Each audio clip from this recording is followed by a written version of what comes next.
আসসালামু আলাইকুম। এখন ভোর ৫টা বাজে। এই যে ঘুমের অবস্থা। বড়টা নিচে ঘুমাচ্ছে, ছোটটা উপরে ঘুমাচ্ছে। তো আমাকে এখন উঠে যেতে হবে, কারণ আমার মেয়ের আবার সকালে স্কুল। রান্নাঘরে যাওয়ার আগেই একটু বারান্দা যেয়ে দেখছি কী অবস্থা। বাহিরে একদম অন্ধকার, রাতের মতো, পুরো শুনশান, কেউ নেই, কিচ্ছু নাই, কোনো শব্দ নেই। একটু ঠান্ডা পড়েছে। তো তোহা যেহেতু সকালে 6টার মধ্যে বের হয়ে যায়, তো ওকে শীতের কাপড় পরাতে হবে, সেটাও দেখে নিলাম। শীতের কাপড় বের করে রাখলাম। এখন 5টা 15 বেজে গেছে। রান্নাঘরে চলে এসেছি, জানালা খুলে দিলাম। এখন রান্নাবান্না স্টার্ট করব।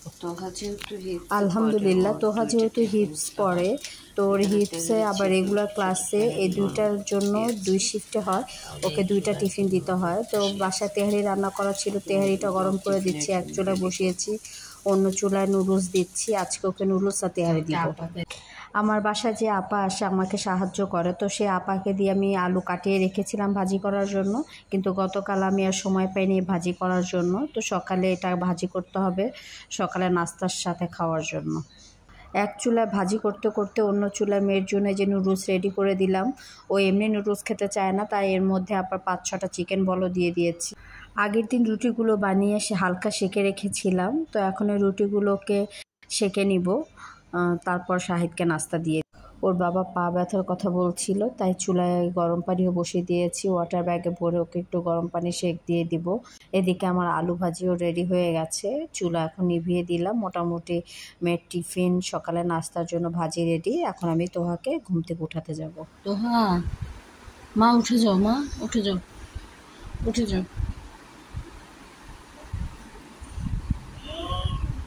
উঠে যাও বাবা, তোমার উঠে যাও, উঠে যাও, উঠে যাও। যে আমার গোড়া কারণ আছে, জোর জন্য ফিটে রেডি করেছি, এখন ওটা খাওয়াবো।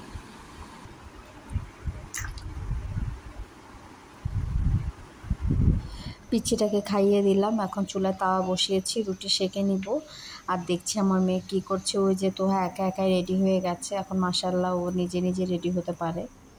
যে সকালে ঠান্ডা ঠান্ডা পড়ে গেছে, তাই সোয়েটার দেখি ক্যাপ ক্যাপ পরে উঠে না। মাস্ক পরলো না? মাস্ক কই? থাক, মাস্ক আর লাগবে না আজকে, যাও দেখি আসো। আল্লাহ হাফেজ। শাহিদ একটু অসুস্থ, তাই সকালেও আব্বার সাথে স্কুলে যায়, আব্বা ওকে দিয়ে আসতে যাচ্ছে স্কুলে।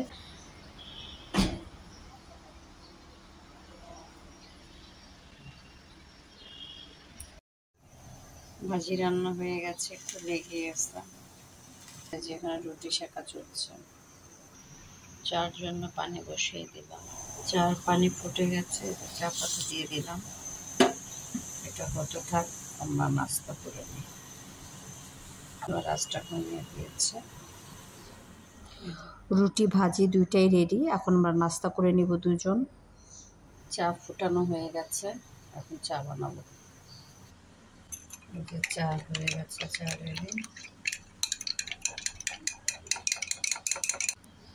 এই সিঙ্ক আর ওই চুলা যতবার পরিষ্কার করতে হয়, অতবার যদি নিজের ফেস ধুতাম, তাহলে মনে হয় এতদিন আমি বিশ্ব সুন্দরী হয়ে যাব। আজকের মতো সকালের কাজ শেষ, এখন আর ইচ্ছা করছে না এগুলো ধুয়ে নিব, তো ভিজিয়ে রাখলাম। এই তো এইভাবেই কাটে আমার প্রতিদিনের ব্যস্তময় সকাল। এখন রুমে যেয়ে দেখবো ছোটোটা উঠে গেছে, তো ছোটোটা উঠে গেলে ওর সাথে এখন কিছুক্ষণ থাকবো, তারপরে আবার ওকে ঘুম পাড়িয়ে আমি নিজে একটু ঘুমিয়ে নিব। সবাই যে যেখানে আছেন ভালো থাকেন, সুস্থ থাকেন। আল্লাহ হাফেজ।